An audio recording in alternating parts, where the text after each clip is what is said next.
ये बहुत प्रतीक्षित परिणाम था और मैं सबसे पहले तो बोर्ड के अध्यक्ष को धन्यवाद दूंगा कि उन्होंने एक न्याय संगत बात की।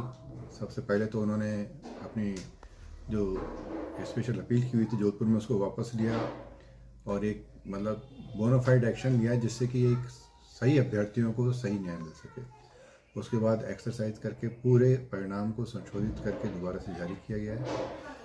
ये मतलब एक न्याय की विजय है। दूसरी बात इसमें ये भी है कि बेरोज़गारी इतनी ज़्यादा है कि जो भी बेरोज़गार युवा हैं किसी भी तरह रोज़गार पाने में लगे हुए हैं, ये भी एक संघर्ष की स्थिति आ गई है। और जो नए लोग आ रहे हैं जो कि एक जिनका कि न्याय संगत अधिकार था वो मिल रहा है, ये एक खुशी की बात है। दूसरा, जो लोग मतलब किसी भी कारण से बाहर हो रहे हैं तो हमारा ये भी सोच है कि एक बार नौकरी लगने के बाद किसी को निकालने से उसके ऊपर भारी विपरीत प्रभाव पड़ता है। तो जहाँ तक उम्मीद है जो राज्य सरकार प्रशासन इस बात को समायोजित करने की कोशिश करेगा कि वो लोग किसी तरह बाहर नहीं हो और सबको न्याय भी मिले और सबको उचित परिणाम भी मिले। ठीक।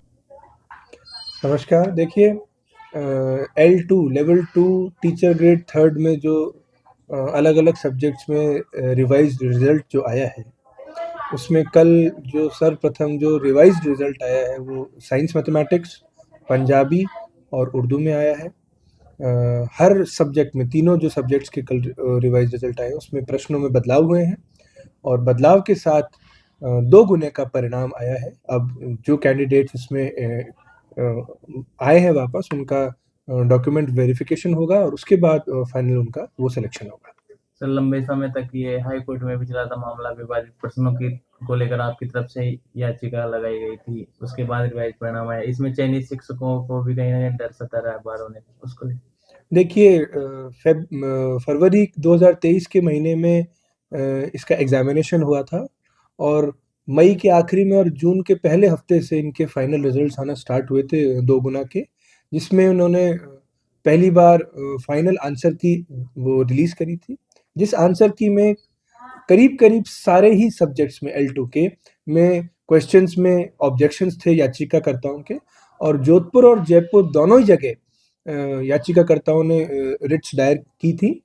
जोधपुर से एक फैसला आया था कि जोधपुर और जयपुर से कि सिंगल बेंच से कि एक एक्सपर्ट बॉडी का वो स्टाफ सिलेक्शन बोर्ड करेगी, वो करेगी मतलब गठन, और जितने भी ऑब्जेक्शंस हैं याचिकाकर्ताओं के उनको गहनता से विचार करके अगर क्वेश्चंस में मिस्टेक है तो बदलाव किया जाएगा।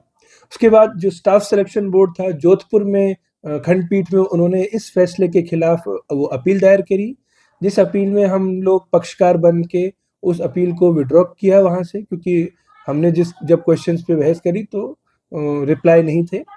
उसके बाद जो रिजल्ट का जो प्रक्रिया थी रिवीजन की वो स्टार्ट हुई, एक्सपर्ट बॉडी का जो गठन हुआ। उसके बाद जयपुर खंडपीठ में उस रिवीजन जो रिजल्ट का रिवीजन होना था उस पे स्टे लगा, उसमें अपील पे हुआ और उसमें स्टे लगा। उस अपील में भी हम पक्षकार बन के हमने उस स्टे को वेकेट जो हुआ उसमें हमने प्रयास किए और फाइनली जो कल रिवाइज्ड परिणाम आया है वो एक बहुत ही लंबी जो कानूनी प्रक्रिया है, कानूनी लड़ाई है, उसके बाद आया है।